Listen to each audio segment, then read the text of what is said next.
Olá e bem-vindos ao Internute, um podcast de perguntas que quase nunca tem as respostas. Comigo, Peter. E comigo, Bruno. Peter, direto pra pergunta hoje. Pergunta do dia, eu tô ganhando ou perdendo?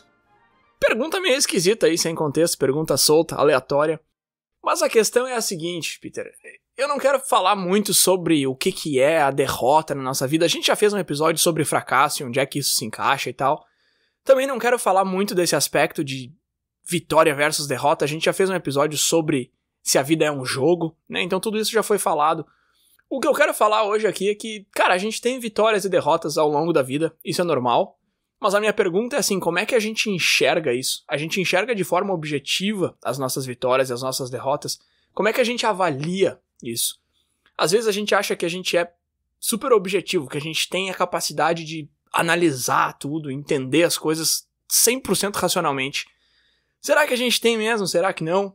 Eu tenho alguns outros assuntos tangentes aí que vão entrar nessa conversa também, mas a ideia é essa, como é que a gente vê as vitórias e as derrotas da vida. Beleza, vamos lá, um bom assunto, uma boa pergunta. Tô até aqui pensando porque eu não sei como te responder de uma forma objetiva e racional. Mas eu acho que é bem interessante, assim, porque realmente tu colocou aqui como a ideia de ganhando ou perdendo, né? Mas muita gente fala em altos e baixos, ou aquela coisa da gente estar numa montanha russa, né? Que às vezes a gente tá lá em cima com êxtase e depois desce, aí tá uma depressão, e depois sobe de novo, e depois desce de novo. Então, é um pouco isso a vida, assim, né? Mesmo que a gente tenha objetivos claros, a gente tá fazendo tudo certinho, vai acontecer alguma coisa inesperada que a gente não tem controle e a gente pode estar lá embaixo de novo. E aí sim, né? O certo, ou talvez o que nos ajudaria, seria a gente ser objetivo e talvez racional e analisar friamente o que está acontecendo e parar o que a gente está fazendo e aí fazer essa análise para solucionar o problema e não se sentir afetado por esse problema. Mas eu acho que é impossível a gente ser 100% racional, né? Me parece que na condição humana a gente sempre vai colocar alguma coisa emocional. Por mais que a gente às vezes se engane de achar que não, que a gente está tomando uma decisão racional, quem toma a decisão é o lado emocional e depois a gente acha aquela desculpa racional de por que a gente tá tomando essa decisão, né? O engraçado é você ter colocado desse jeito, porque uma das palestras que eu assisti pra preparar pra essa conversa aqui, o cara falou justamente isso. Ele disse, a gente acha que a gente é o racional com o emocional atrapalhando, mas na verdade a gente é o emocional com o racional atrapalhando. É o emocional que toma as decisões e tal, que nem tu falou agora. Mas uma coisa que tu falou no episódio anterior ali, quando a gente tava abrindo a 3ª temporada, e eu anotei aqui pra não falar errado, tu falou assim, ó, porque quando acaba as férias, a gente sente assim, acabou as férias, tudo que vier depois disso vai ser ruim. E é muito engraçado isso, Peter, porque tu fala dessa forma assim, a vida é altos e baixos, é tipo uma montanha-russa. Tipo, a gente consegue enxergar isso com muita clareza quando a gente olha pro macro, mas quando a gente tá dentro de uma situação, a gente não consegue enxergar o macro, né? A gente só enxerga a situação. E, na verdade, uma das inspirações pra falar sobre esse assunto veio de uma página do Instagram que chama Wait But Why. Na verdade, eles são um blog, mas eles têm uma página no Instagram. E eu vi um post lá que ele falou basicamente que o nosso cérebro vem com uma predefinição de olhar pra vida de perto. E aí ele fala, não esqueça de olhar de longe. Porque quando uma coisa boa, ou principalmente ruim, acontece, parece que aquilo ali é a nossa vida, né? Então tu perdeu o emprego, a tua vida é ter perdido esse emprego. Não, cara, tu já viveu 30 anos antes de perder esse emprego e vai viver mais, sei lá, 70. Aquilo ali é um episódio da tua vida, não é a tua vida. Só que a gente tem muito essa tendência de achar que o que tá acontecendo agora é o todo, né? A gente não consegue olhar pra esse macro. É claro que só porque acabou as férias, nem tudo que vier depois disso pro resto da minha vida vai ser ruim, não é só ladeira abaixo. E eu sei que tu falou isso como uma piada, mas é como a gente se sente, né? É como a gente tenta se convencer naquele momento. A gente tem que parar e dizer, não, peraí, não é assim. Sim, aquele peso emocional do momento, assim, sempre vem muito mais forte, né? É aquela história clássica de quando a gente tá lendo comentários, por exemplo, a gente tá lendo 99 comentários positivos e um negativo e aquele é que te pega, assim, tu fica pensando, ninguém gostou. Não, cara, foi um só que não gostou. Mas aquele negativo fica pesando muito mais, porque o teu cérebro fica querendo processar e tentando entender o que aconteceu para que isso não aconteça de novo. Tu fica se afundando nisso, né? Justamente por estar processando ele mais vezes, ele não necessariamente é maior.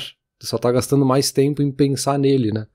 Mas a gente mistura essas coisas na cabeça, assim. A gente acha que ter ficado mais tempo com isso significa que ele é maior do que os outros.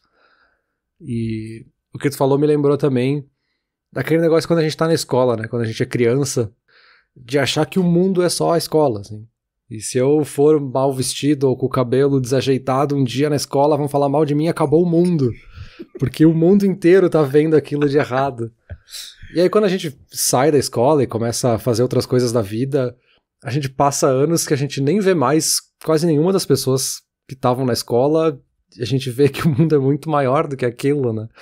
Então, aqui, claro, é uma metáfora um pouco exagerada, mas eu acho que tem um pouco disso, assim, quando a gente muda um pouco a perspectiva, a gente vê que era diferente, mas na hora não existe essa perspectiva.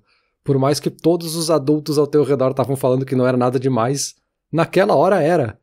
E aí a gente pode entrar num lado mais filosófico de dizer o que é verdade de fato e o que não é. Porque naquela hora, aquela é a verdade. Aquilo que tu tem certeza que é o que tá acontecendo contigo e aquilo é tudo, sabe? Mas eu acho que a gente tem que respeitar isso aí. Nesse exemplo específico que tu citou, aquilo ali ser tudo não é errado, não é uma mentira, não é nenhuma ilusão. É só, tu usou a palavra-chave que é a perspectiva. Eu acho que teve algum outro episódio que a gente falou alguma coisa do tipo assim, o cara que é adolescente, ele tem, sei lá, uma desilusão amorosa, e ele acha que é o fim do mundo. E aí fica aquela cambada de adulto em volta, dizendo, isso aí não é nada. Meu, para! Pro cara é, sabe? Pro cara é um negócio gigante, porque é a primeira vez que ele tá passando por isso. Então, calma, não é pra tanto. Mas, depois... Esse teu exemplo é muito bom, mas como tu falou, ele é bem... quase caricato, assim, porque depois, quando a gente é adulto e tá na vida como um todo, e a gente já sabe que existe outras coisas, a gente já tem experiência, já viveu e tal, ainda assim a gente continua com essa sensação, né, de que o momento de que aquilo ali que a gente tá vivendo é tudo, que aquilo ali tem uma representação gigante e tal, que quando a gente tá na escola, como era o exemplo que tu citava, faz um pouco mais de sentido, mas sim, ilustra perfeitamente esse ponto. Aquela coisa... aquela história clássica, né, de que a gente fica falando sempre que o tempo tá passando cada vez mais rápido. Mas se a gente colocar em perspectiva, para uma criança de 4 anos ter que esperar 1 ano por alguma coisa é 25% da vida daquela pessoa. Então é muito tempo. E para quem tem 80 anos, pensar em 1 ano a mais ou 1 ano a menos parece muito pouco. Então óbvio que passa muito rápido, porque tu já passou 80 anos, então é só mais um. Também uma questão de perspectiva mesmo, né? Bom, eu falei no episódio anterior que eu ia trazer umas teorias aí, uns estudos. Uma das teorias que eu trouxe se chama justamente teoria da perspectiva. Então, já que a gente tá falando nessa palavra-chave, deixa eu entrar um pouco nela. O motivo pelo qual eu trouxe essas teorias é porque eu quero mostrar que a gente é menos racional do que a gente acredita, e essas teorias explicam. Porém, a gente também é mais racional do que a gente acredita. Eu tava pensando sobre isso. Vê se tu concorda comigo, Peter. A gente é mais racional do que a gente acha que a gente é, mas a gente é menos racional do que a gente acha que a gente é. A gente é mais racional do que a gente acredita, porque na verdade a gente faz análise e toma decisão com mais frequência do que parece. Eu acho. Eu acho que tudo que a gente faz na vida é motivado por recompensa ou punição. Eu tô dizendo eu acho, mas tipo, tem teorias que falam isso e tal, e eu li isso e achei interessante. E a gente pensa, nem tudo que eu faço é por recompensa ou punição. Eu acho que a gente tem esse primeiro instinto porque a gente conecta recompensa com dinheiro e punição com chicotada, sei lá. Porque, cara, tudo que a gente faz é por recompensa ou punição. E a gente pensa e analisa muito, assim. E aí eu comecei a pensar nas coisas que eu faço durante o dia. E aí, eu tô vindo pra casa e eu tenho 3 caminhos que eu posso pegar. E todo dia, cara, eu passo muita coisa na minha cabeça pra decidir qual dos 3 caminhos que eu vou pegar. Esse aqui é mais seguro, esse aqui tá com gelo, esse aqui é mais rápido, esse aqui é mais curto. Qual é a recompensa? Se eu pegar esse aqui, eu chego em casa mais rápido. Se eu pegar aquele ali, é mais seguro, porque não tá com gelo, não tá escorregadio. E eu vou pensando em tudo isso, só que eu não paro pra pensar que eu tô pensando sobre isso. Não tem essa meta-análise. E é por isso que eu dizia que a gente, às vezes, é mais racional do que a gente acredita. Porque eu tô fazendo uma baita decisão aqui, eu tô tomando uma baita decisão, pensando em várias coisas, analisando um monte de informação, um monte de dado, e eu não tô nem percebendo que eu tô fazendo isso, sabe? E essa é a minha defesa pro que eu tava dizendo, que a gente é mais racional do que a gente percebe, às vezes. Porém, também menos. Mas o que tu acha dessa primeira parte? A gente pode discutir aqui se achar que a gente é mais emocional do que racional é uma decisão racional ou emocional. A gente pode ficar aqui nesse paradoxo para sempre. Mas sim, faz todo sentido. Assim, tudo que a gente faz é um processo de decisão. E obviamente que para todas as decisões a gente quer o melhor resultado possível. E aí, claro, obviamente a gente não tá falando aqui de que a gente tá sempre buscando ganhar dinheiro, porque dinheiro não é a única coisa positiva que tu pode tirar de uma decisão. Pode ser que o resultado mais positivo é justamente esse é o caminho mais curto para chegar em casa e eu vou ganhar um tempo a mais de lazer quando eu chegar em casa. Pode ser que seja um resultado emocional, pode ser que seja um resultado de que o Bruno vai ser mais amigo meu porque eu sei que estou fazendo algo que ele gosta. Então, por menor que seja, todo tipo de coisa acaba sendo uma decisão. Se a gente fosse racionalizar cada uma das micro decisões que a gente toma todos os dias, o nosso cérebro ia implodir. A gente não ia conseguir decidir nada. E tem esse lado automático, que eu acho que se mistura muito ali, de tomar decisão porque a gente sempre fez assim, e aí entra hábito, entra rotina, entra decisões que a gente toma baseado em decisões passadas. E aí eu acho que o lado emocional ele é muito mais ágil nesse sentido, porque ele... E aqui eu tô especulando, obviamente, foi tu que fez a pesquisa. Eu acho que ele tem essa necessidade maior de se livrar das coisas, porque o peso emocional tá todo no lado emocional. Então, se vai ser algo positivo ou negativo, isso meio que, entre aspas, assusta o lado emocional e tu quer tirar essa tarefa da frente o mais rápido possível. Então, ele, assim que acontece alguma coisa, ele já avisa, faz isso. E o lado racional é que agora vai ter que ver o que faz com essa informação, mas o emocional já tentou dar uma informação ali, faz isso e vamos ver. Sim, eu acho que sim, mas eu acho que tem várias camadas aí, né? Porque tem essas micro decisões que o lado emocional toma e vai no automático, e tem outras decisões pequenas que a gente fica tomando durante o dia e que a gente reflete muito mais do que a gente se dá crédito. Sempre a mesma anedota do Steve Jobs e do Zuckerberg lá, que usam sempre a mesma roupa pra não ter que decidir isso de manhã. É essa decisão que eu tomo todo dia, que eu nunca tinha parado pra pensar que eu tô colocando energia cerebral naquilo ali, que todo dia eu paro pra decidir se eu vou até o trabalho em silêncio, ouvindo música ou ouvindo um podcast.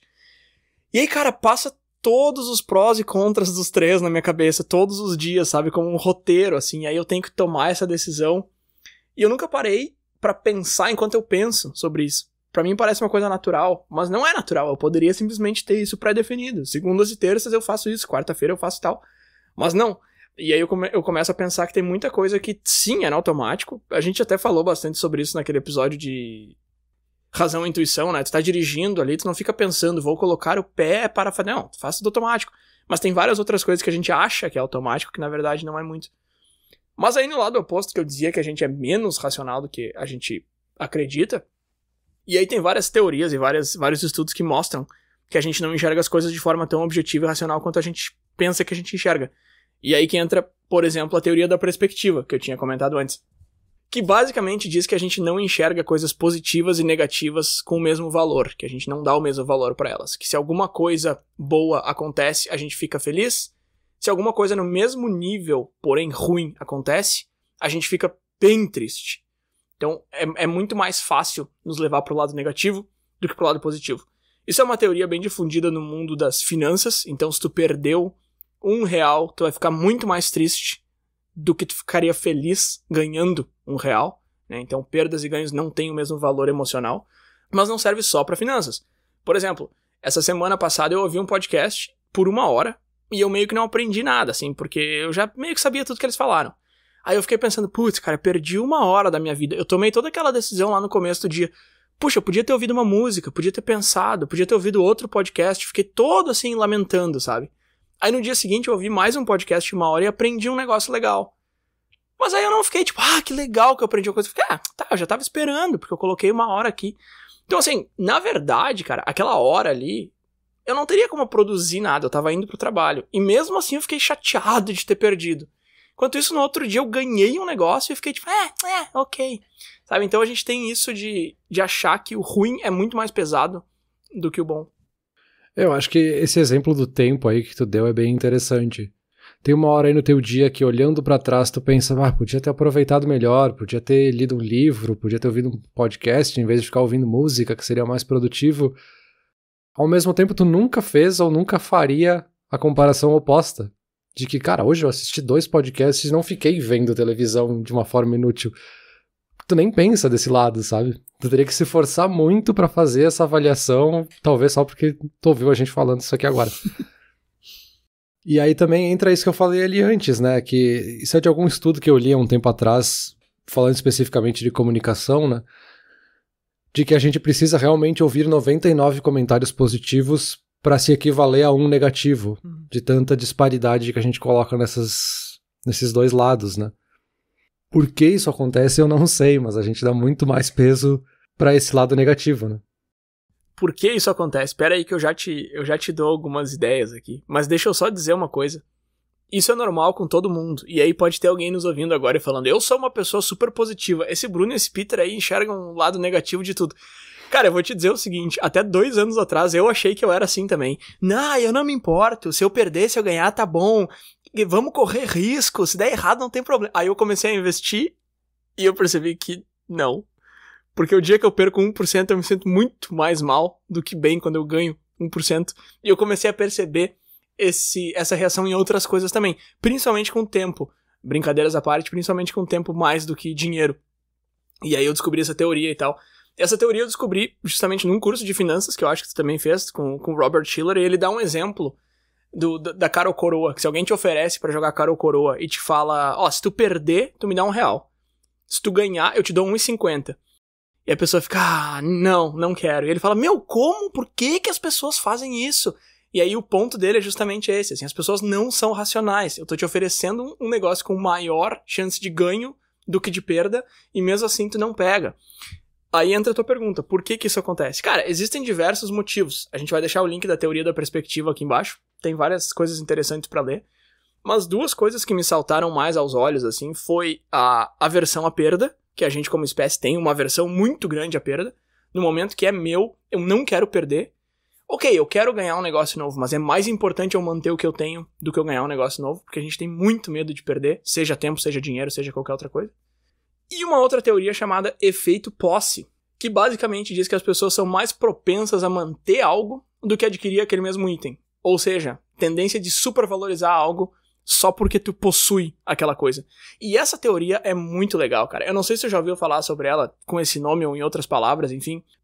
Eu sempre vou achar que PlayStation é melhor que Xbox, sabe? E aí fica muito difícil eu defender. Eu tenho meus argumentos aqui que eu já ouvi outras pessoas falando, mas eu nunca joguei Xbox, cara. Eu nunca tive um e deve fazer uns 20 anos que eu não jogo. Só que pra mim PlayStation é muito melhor. Por quê? Cara, por quê? Na verdade é por valor emocional, eu sei disso, porque eu tenho PlayStation desde sempre. Desde que saiu o 2 lá eu tenho. Então é um negócio que já faz parte de mim, sabe? Faz parte do meu dia, faz parte de quem eu sou. Porque as nossas posses viram parte de quem a gente é e da nossa identidade.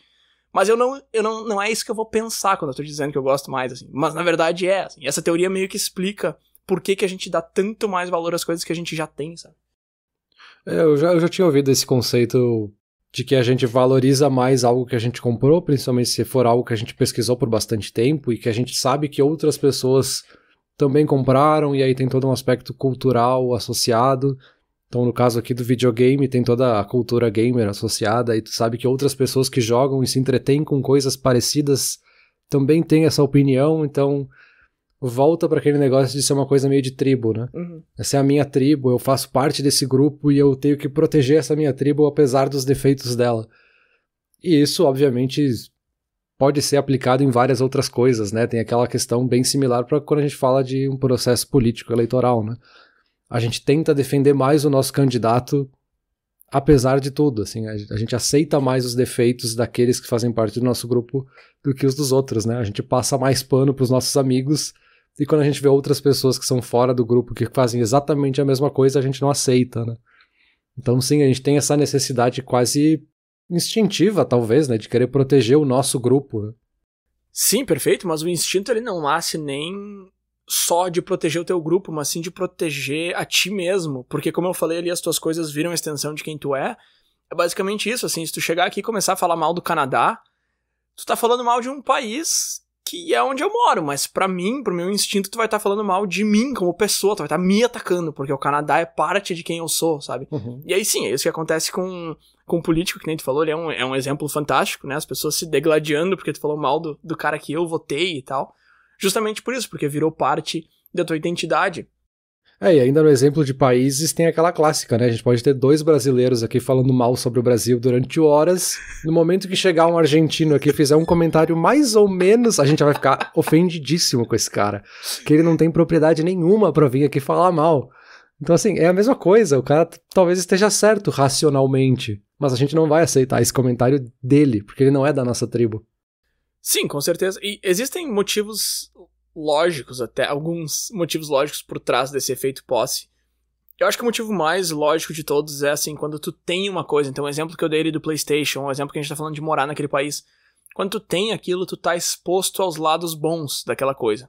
Então, se o cara, no teu exemplo aí, se o argentino chegou aqui pra falar mal do Brasil, a gente sabe que talvez ele esteja errado, ou a gente sabe que ele tá ignorando um ponto positivo, então a gente tem mais acesso à informação positiva. A gente tem mais acesso aos defeitos também, mas aí, como tu falou antes, a gente decide dar uma ignorada nessa parte, né? Então, tem um pouco de racionalidade por trás dessa teoria, mas a maior parte dela é justamente porque a gente cria uma ligação e um senso de pertencimento. Inclusive, uma coisa que eu achei legal dessa teoria é que ver alguma coisa, ou encostar em alguma coisa, já começa a criar esse vínculo.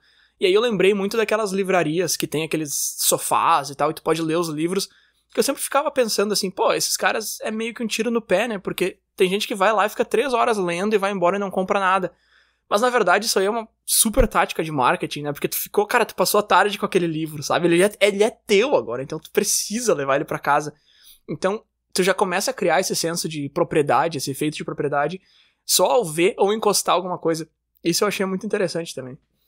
E aí eu assisti vários experimentos e tal, de o cara dá uma caneca pra ti, e aí o outro cara tem que te oferecer um preço a pagar, daí sempre quem não tem a caneca oferece muito menos do que quem tem a caneca tá disposto a aceitar, só que aí quando tu troca, quem não tem mais a caneca agora baixou o preço, porque sempre quem tem o bem já tá valorizando ele muito mais alto.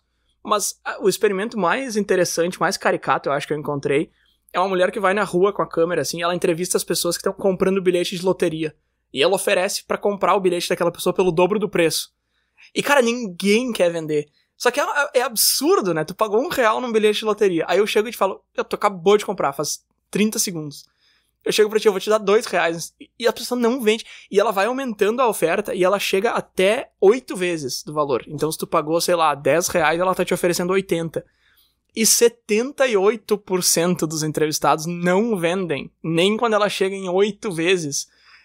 E não tem motivo, sabe? Todos eles falam, porque esse aqui é o meu. Porque vai que esse aqui é o que ganha. Cara, estatisticamente falando, é virtualmente impossível aquele ali ser o que vai ganhar. E eu tô te oferecendo 800% do valor que tu pagou.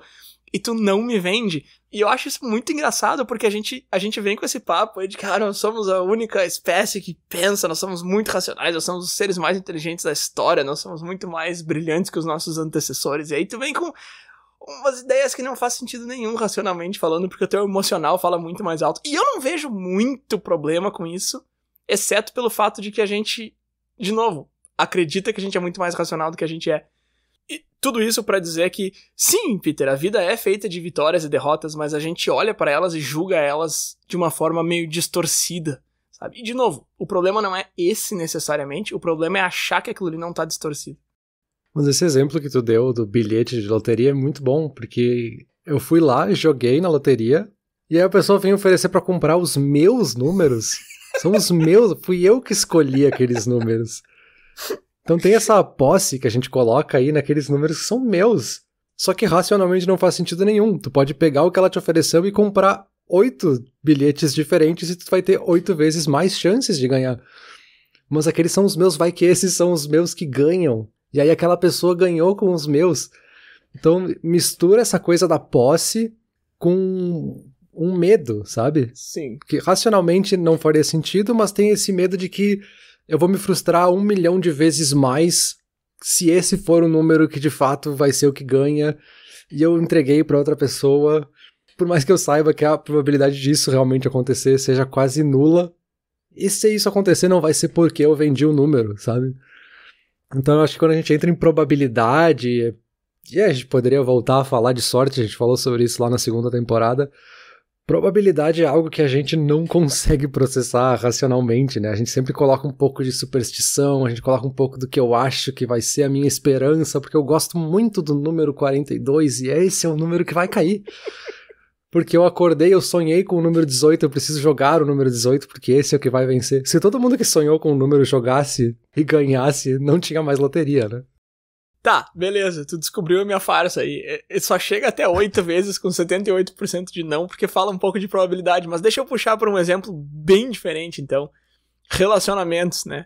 Tu tá ali, dois namorados e tal, tu tem tua namorada, não sei o que, aí vocês terminam. Aí dali um ano tu vê tua namorada com outro cara e ela tá feliz. E aí tu se sente arrasado, porque tu pensa, putz, podia ser eu ali, sabe?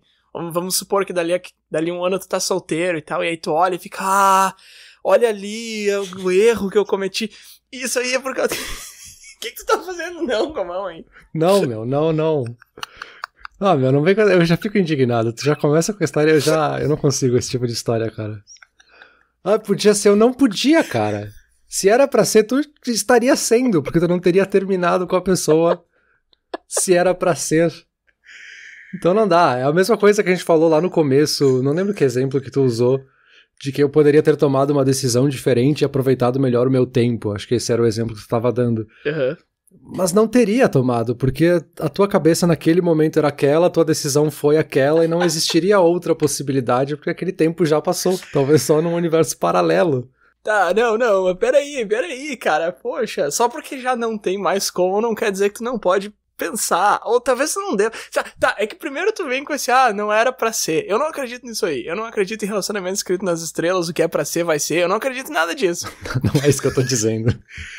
Tá, mas peraí, falando sério o que você tá falando aí. Ok, então o que tu tá dizendo é o seguinte, naquele momento, a melhor decisão que tu podia ter tomado era ter terminado aquele relacionamento. Naquele momento, se a gente tá falando em vitórias e derrotas aqui, naquele momento isso foi uma vitória pra ti. Tu precisava ou queria sair desse relacionamento. Se dali a um ano tu vê aquela pessoa com outra pessoa e tu começa a imaginar e pensar e tal, não quer dizer que tu tomou a decisão errada há um ano atrás. Talvez até tenha sido a decisão errada, mas na época era certa. Tu tomou essa decisão baseada em coisas que te levaram a tomar aquela decisão. Beleza, concordo 100% contigo. Não tem como a gente tomar sempre a decisão perfeita, e mesmo que tenha, ainda assim, coisas mudam, né? E aquela decisão, dali a 3 anos, olhando pra trás, não vai ter sido a perfeita. Beleza. Só que aí é que tá. Aí é que a gente entra na aversão ao risco que a gente tava falando antes ali. Esse medo da mudança, essa inércia que a gente como ser humano tem. Porque se eu mantenho alguma coisa, então eu tô num trabalho que eu não gosto muito, eu tô num relacionamento que não me serve, eu tenho um videogame aqui que eu não jogo, sei lá. Se eu mantenho essa coisa, talvez ela não me sirva tão bem assim, mas pelo menos eu já tenho, sabe? Agora, se eu trocar, se eu terminar esse relacionamento, se eu vender esse videogame, se eu sair desse trabalho, eu posso me arrepender. E aí a gente fica nesse, eu talvez, e se... Isso serve pra tudo, a gente tá falando de relacionamentos, bens, trabalho, enfim, se mudar pra outro lugar, qualquer coisa. Terminar um projeto, começar um projeto, enfim. Então existe muito esse medo do risco, assim. E aí quando tu toma aquela decisão, qualquer coisinha que aconteça, nesse exemplo, ver aquela pessoa com outro, vai te levar pra um lugar muito negativo. E vai te fazer pensar que tu não deveria ter tomado aquela decisão, que tu deveria ter ficado com o que tu já tem. Então ele vem nessas duas facetas, assim, esse medo do risco. Primeiro ele te trava na hora de tomar a decisão, e depois ele tenta te convencer de que a decisão foi errada. Então eu acho que a gente tá meio que falando coisas parecidas, mas a gente tava só se complicando ali. Sim, a gente tá falando a mesma coisa, é que é o assunto do dia, né? Então, a gente tá falando aqui de algo que, cara, racionalmente não faz sentido nenhum. Tu pensar que, talvez podia ser eu.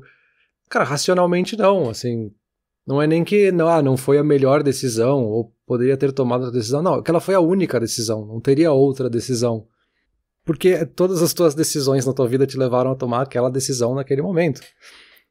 E eu não tô dizendo que fazer essa reflexão de e se não é positiva, ela é uma reflexão muito positiva e muito importante. Provavelmente é responsável por muito da sobrevivência humana. Sim. A gente ter parado pra pensar o que aconteceu e vou fazer diferente da próxima vez, e aí isso vai fazer com que tenha outro resultado, né?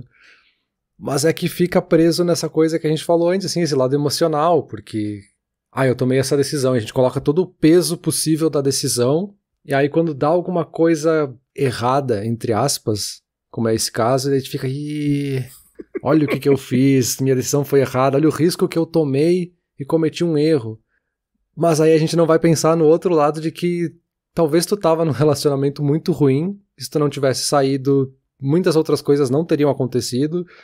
Talvez aquela pessoa que tava contigo também tava num momento muito ruim e ela só tá feliz agora porque tu tomou essa decisão de terminar com aquela pessoa, sabe? Então tem muitas outras variáveis, mas a gente emocionalmente escolhe a variável que mais nos atrai. E aí esse mais nos atrai pode ser negativo.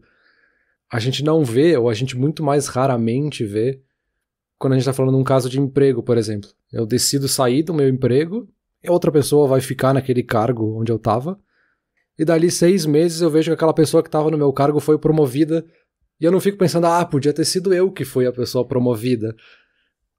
Cara, não sei se... não sei, sabe? Só que essa comparação aqui, ela parece muito mais absurda, porque a gente sabe que a pessoa não é promovida por nada, tem muitos outros fatores envolvidos numa promoção ou não, mas meio que racionalmente é a mesma coisa do que falar de um relacionamento com outra pessoa, né?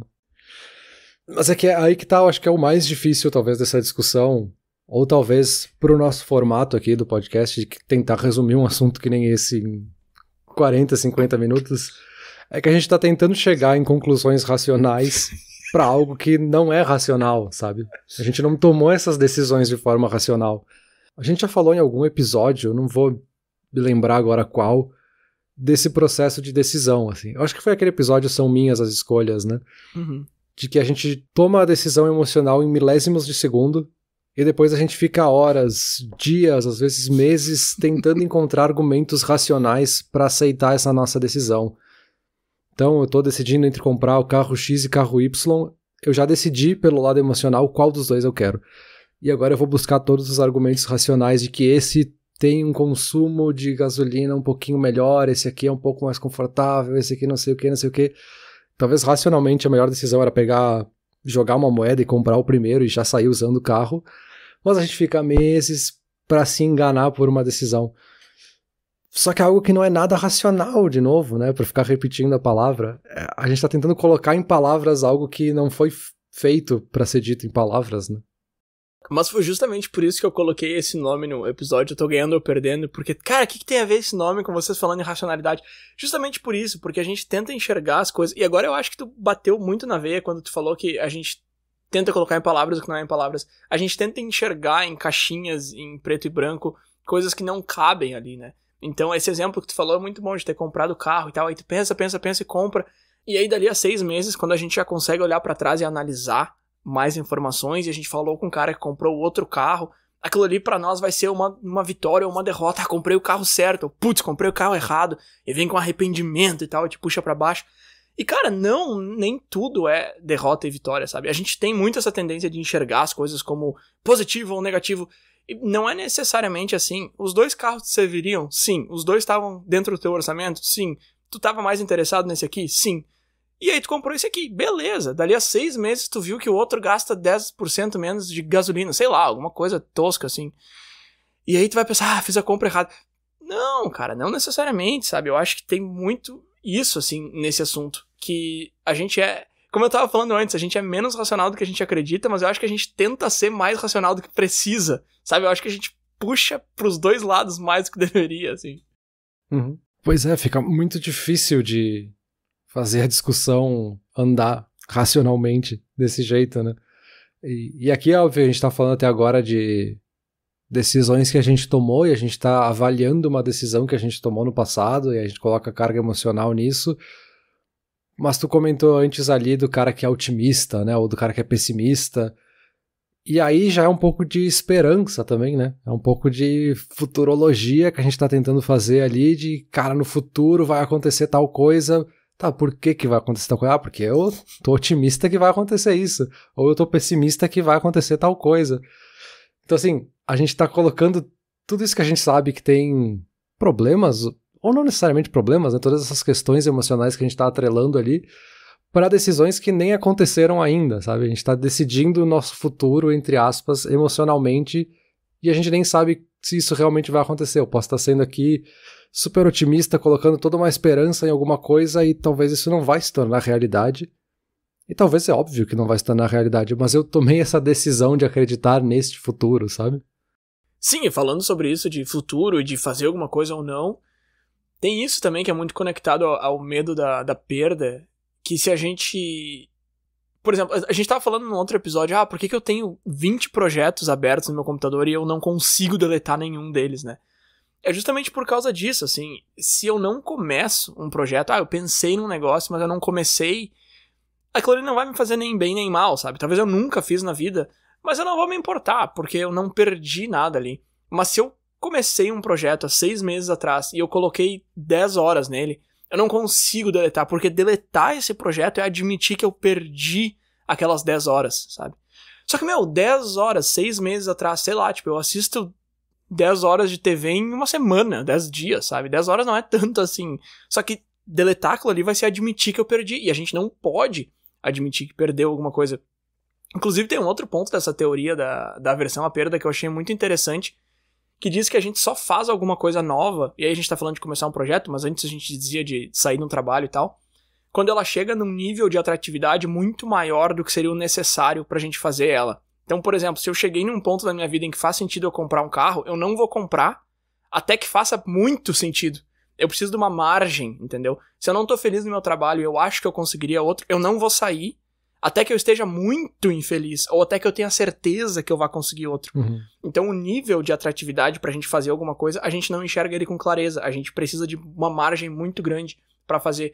De novo, aversão à perda. Vai que dá errado.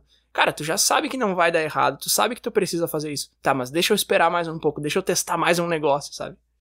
Assim, com isso eu voltaria até naquele exemplo que tu usou do Robert Shiller ali, de jogar a moeda e se eu ganhar é $1 e se tu ganhar é 1,50. E aí se a gente ficasse aumentando esse outro lado, a gente poderia testar esse nível de atratividade. Assim, tá, então se eu ganhar é $1, se tu ganhar é 5, aí tu vai aceitar na hora. Que aí fica muito óbvio que a minha vantagem é muito maior, né? Mas na prática, racionalmente, tu continua tendo mais chance de ganhar, tu continua tendo mais retorno em jogar essa moeda, principalmente se a gente jogar essa moeda várias vezes, né? Mas aí esse nível de atratividade ali é diferente, porque agora tu já tá me dando 5, pô, de 5 já dá pra comprar um pastel. Tá, mas é que se a gente coloca valor de troco de padaria, assim, tu vai chegar uma hora que tu vai me convencer. Apesar de que o Shiller fala que ele vai subindo o valor e mesmo assim os caras vão dizendo que não. Mas se a gente fala num valor maior, fica muito mais difícil, né? Se tu perder, tu me dá 5 mil. Mas se tu ganhar, eu te dou 25. Aí o cara fica, 5 mil, cara. Aí já volta lá no negócio da loteria lá de superstição. Mas por que ele tá me oferecendo? Se é ele que tá me oferecendo, ele vai ganhar de qualquer jeito. Aí tu não aceita, sabe? Tem essa trava muito grande, assim. Uhum. E isso tem muito a ver também com o fato de que a gente não sabe estimar a probabilidade muito bem, assim. A nossa capacidade de estimar a chance de alguma coisa acontecer é muito menor do que a gente acha que a nossa capacidade é. Na maioria dos casos, né? Daqui a pouco tem aí um contador, sei lá, que trabalha com isso, mas no geral. E aí um estudo que eu achei que é muito interessante é um estudo da PayScale sobre aumento de salário. Eles entrevistaram 30 mil trabalhadores. É recente, de uns anos atrás.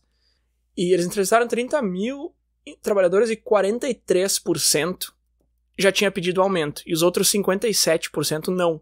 E a maioria que não pediu é porque acha que alguma coisa vai dar errado, sabe?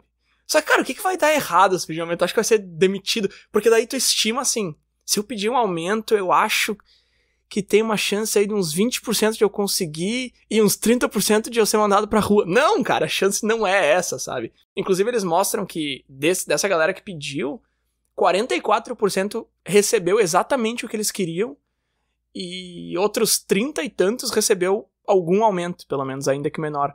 Então, é um negócio de 75% é o total das pessoas que receberam aumento. Só que quando a gente estima, a gente não pensa, se eu pedir um aumento eu tenho 75% de chance de ganhar. Estatisticamente é essa, 75%. Mas tu não vai lá bater na porta do teu chefe porque tu acredita nisso. Tu fica, mas vai, já começa a imaginar um monte de coisa, sabe? Então a gente tem muita dificuldade nisso, assim, de enxergar os possíveis resultados das nossas ações. É que aí tem esse lado não só da probabilidade de eu ganhar. Então assim, eu posso perder 5 mil, mas eu posso ganhar 25 mil, e aí parece que é uma maravilhosa aposta, né? Eu vou ganhar muito mais. Só que assim, eu posso perder 5 mil, eu tenho essa possibilidade de correr esse risco de perder 5 mil, porque são 5 salários mínimos, basicamente. Eu posso fazer isso.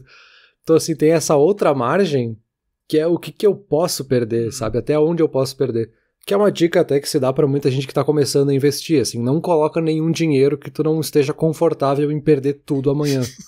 Então assim, Se tu tá confortável em perder R$100, isso não vai fazer falta no teu orçamento, tu não vai ficar mal financeiramente por isso, então ok, tu pode colocar R$100 ali pra começar a investir, mas não coloca mais do que isso, porque tu sabe que por menor que seja a probabilidade, tu pode perder tudo.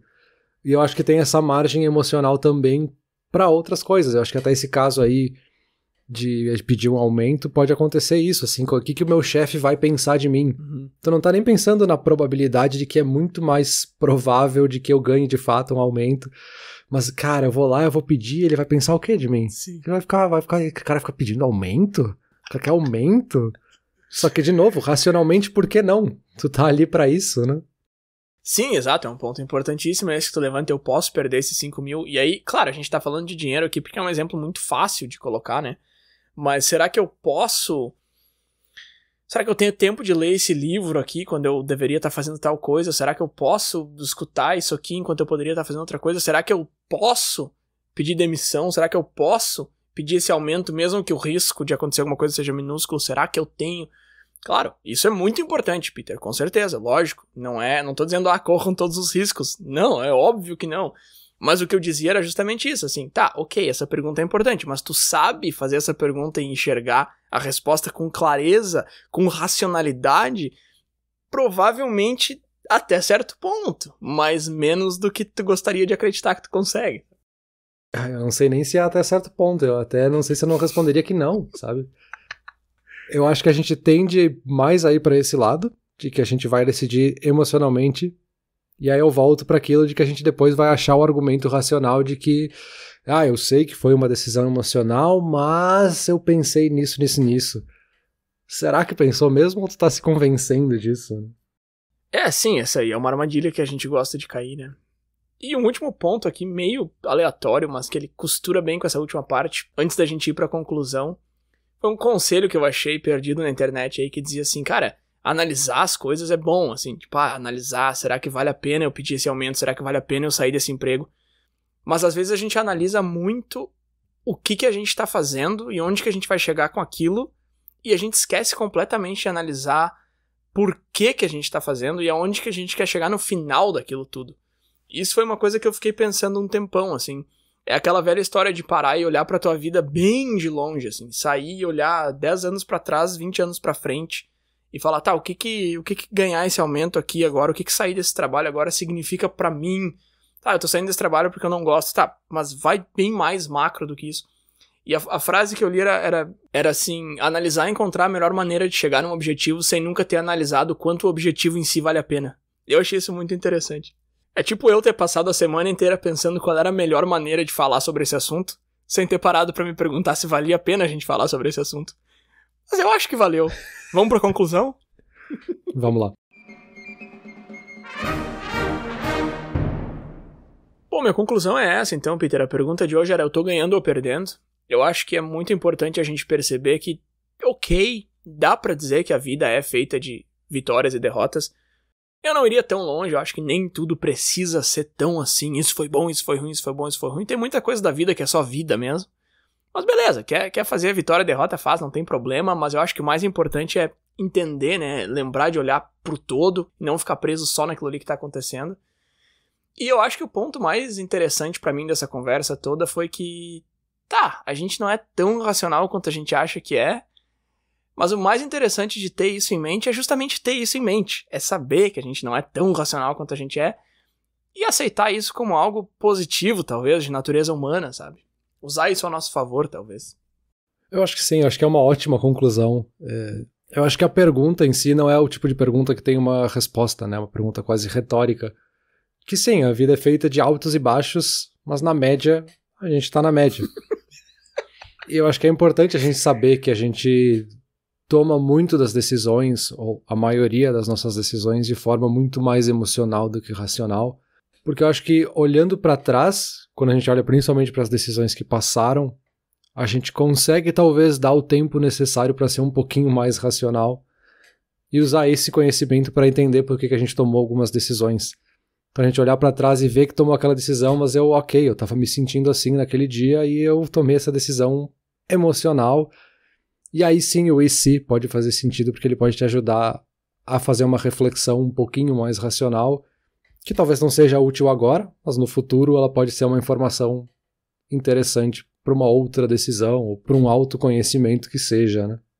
Perfeito. E só para dar um último ponto aqui, eu acho que tem alguns problemas de não olhar para as coisas de forma tão racional, e eu acho que o principal que eu pensei aqui é quando a gente não faz alguma coisa porque não tem como dar errado. Né? Aquele medo de dar errado, então eu não fiz, aí não dá errado.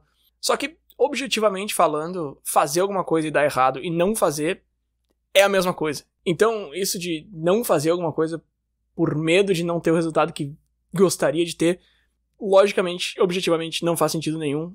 E esse é o tipo de coisa que eu acho que vale a pena a gente olhar para as coisas de forma mais objetiva e mais analítica. Mas enfim, como eu falei antes, nem pra tudo isso serve, nem pra tudo isso é tão importante assim. E, Peter, pra mim é isso. Eu vou ficando por aqui. Beleza, eu acho que é isso. A gente começou com esse episódio lá em cima, ganhando. Acho que a gente já tá numa descida aqui, tá quase perdendo. Então é melhor a gente terminar esse episódio por aqui. A gente deixa aí o nosso agradecimento pra todo mundo que acompanha, que curte os nossos episódios, que compartilha eles. E é isso, né, Bruno? Vamos embora. Valeu. Porque 1 minuto de derrota já derruba 99 de vitória. Valeu.